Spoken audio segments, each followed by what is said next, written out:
आजम Swati case में हुकूमत की जानिब से ताख़ीरी हरबे अपनाने का सिलसिला जारी है। आजम स्वाति की ज़मानत की दरख्वास्त पर प्रोसिक्यूटर की जानिब से दलाइल के लिए वक्त मांगने पर अदालत बरहम हो गई। आजम स्वाति के वकील का कहना था कि आजम स्वाति ने सुबह 7 बजे ट्वीट किया और दिन 1 बजे ही पर्चा कट गया। इंक्वायरी के बगैर आजम स्वाति को कैसे गिरफ्तार किया गया? इस्लामाबाद स्पेशल जज सेंट्रल की अदालत में सेनेटर आजम स्वाति की दरख्वास्त जमानत की समाअत हुकूमत की जानिब से ताख़ीरी हरबे बदस्तूर जारी।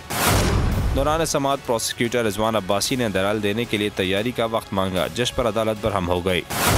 जज ने कहा, आप बच्चे नहीं हैं कि आपको तैयारी के लिए वक्त दिया जाए। आजम स्वाति के वकील डॉक्टर बाबर अवान ने दलाल देते हुए कहा कि FIR में आजम स्वाति के ट्वीट को मुल्क की सालमियत के खिलाफ तस्वुर किया गया है।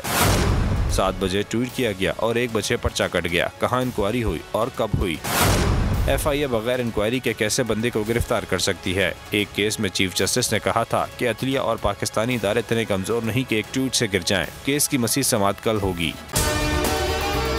अगर आपको हमारी ये वीडियो पसंद आई है तो लाइक पर क्लिक कीजिए। एक बार फिर नंबर 1 बोल न्यूज ने एक बार फिर सारे रिकॉर्ड तोड़ दिए। सिकंदर सुल्तान राजा साहब ने मियां नवाज शरीफ से राब्ता किया और उनसे पूछा कि मेरे लिए क्या हुक्म है। बोल का प्रोग्राम अब पता चला। लाहौर के अस्पतालों में भी मसीहा नहीं फिरौन बैठे हैं। शाम 7 बजे की स्लॉट में सबसे ज्यादा देखा गया।